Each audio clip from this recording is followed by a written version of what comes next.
Il y a quelques années, en rendant visite à un antiquaire parisien, Richard Charby, euh, eh bien, j'ai découvert dans son magasin cette flûte tout à fait exceptionnelle qui est signée Gagé à bar. C'est un mystère parce qu'on ne connaissait pas du tout ce facteur. S'agissait-il de Bar-sur-Aube ou Bar-le-Duc? Probablement Bar-sur-Aube, car on peut rattacher la facture de cette flûte à celle d'un autre facteur plus connu, Bizet, qui était aussi originaire de cette ville, ainsi que sa femme. Cette flûte est remarquable à plus d'un titre. Il s'agit probablement de la première génération de flûtes en 4 parties en France, ce qui permettrait de la dater d'environ 1720 à 1725.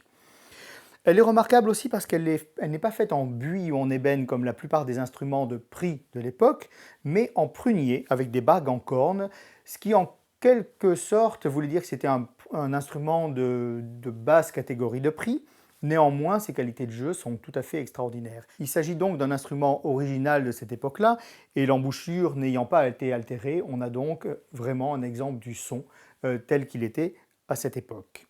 Cette flûte a connu bien des déboires, elle a été fendue à plusieurs endroits, réparée, mais il y a une réparation ici tout à fait intéressante, puisqu'on voit qu'on a remplacé une pièce de bois pour percer un trou à un endroit différent de sa position d'origine, sans doute pour améliorer la justesse. Tout porte à croire que cette réparation ou cette amélioration a été faite très peu de temps après la fabrication de l'instrument. Le caractère chaud de cet instrument est dû à son diapason grave.